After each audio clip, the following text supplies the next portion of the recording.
Welcome to Kellett Photography. As you can see, I'm on top of the roof looking out to sea, and I'm not going to throw myself off because nobody watches my podcasts. But here at home, funny enough, to show you a way of doing a transitional time lapse, considered the holy grail of time lapses, where you have a transitional exposure or shot from day to night, or alternatively night to day. But in this particular scene, I'm going to be shooting day to night.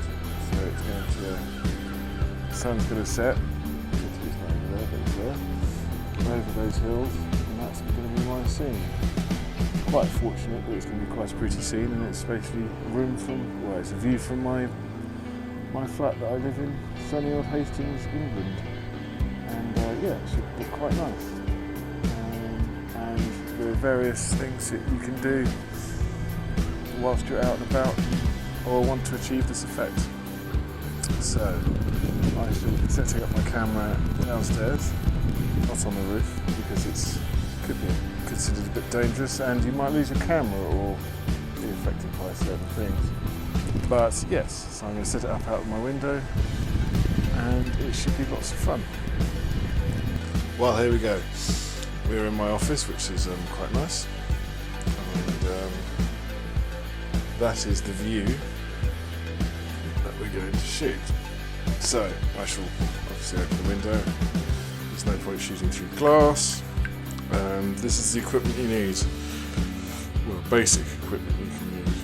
There's lots of equipment you can use, in the sense that you can use automatic time-lapse devices like radon, and you can use smartphone apps which can calibrate the exposure, and that is a good thing you can use as well. But here we're going to just use a very simple device. Best thing to use is a fast lens, 2.8, just because we're shooting into the night. I'm using a full frame sensor with an extra battery pack, because if the exposure goes down below certain seconds, wastes a lot of battery, you might not get it done in time. And a very simple trigger system, a shutter release, and a sturdy tripod. So we will put this all together, and then we will talk about the next bit, which is a tiny bit complicated, but ultimately something you have to consider when you're shooting from night to day. Right, well, this is the complicated bit, the fun bit. I've set the camera up, and I've decided on a 20-second exposure from now until the sun sets. Now, the sun will set in an hour's time, so you can calibrate the amount of times the shutter will need to fire, depending on what the movement would be. With my camera, I am started off with an exposure of, I've set the aperture at 2.8, and I'm going to adjust the shutter speed. The ISO is at 400, and I did a calculation yesterday, and the end result will be, when it's proper sunsets at the end of my time lapse, is going to be 4 seconds shutter speed. 4 seconds of B shutter speed, open 2.8, and that's going to be roughly in 2 hours time, but transition will go down to 2.8. So that is what I've calibrated, and it's always good to do it trial and error, do it a few times, because generally you won't get it right the first time. Even with a automatic device, they can be temperamental and they do mess up a bit. So this is not the easiest thing to do, but it is quite rewarding when you get it right. Again, this is another thing that people discuss. I've shot it on basic JPEG because it's easier to process, or you can shoot it in RAW. Shooting in RAW, you have a lot more to play around with, depending on what you're going to use it for. But shooting in JPEG, if you do it right, you know, you don't have to mess about with them so much or process it. But ultimately, if it's something you're shooting and going to save or sell, then I'll shoot it in RAW. If you're just doing it to practice, I'm shooting basic, JPEG, and it's easy to process, but it doesn't really matter. Process the time. And ultimately, you can watch an American guy do it on YouTube and show exactly what to do.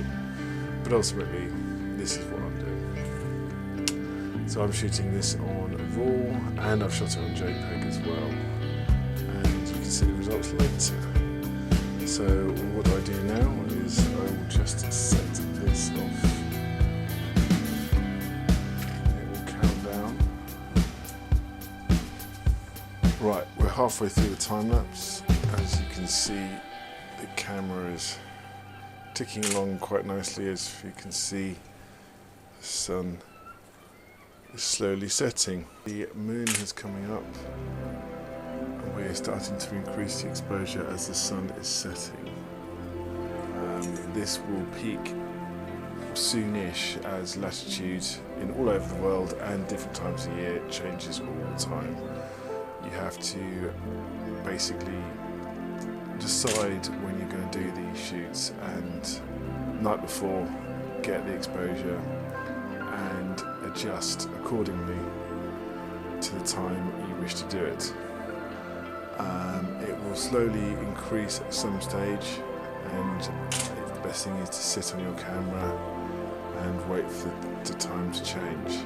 Right, now the exposure is now set to 4 seconds, 2.8, ISO 400, and we're at the end of our time lapse. We're coming to the end. I'm going to let this run on a little bit further, so we should see some boats crossing and the stars coming out. And you'll see the transition from day to night, and I hope you like it. It's quite nice to do something at home, and I hope you enjoy it.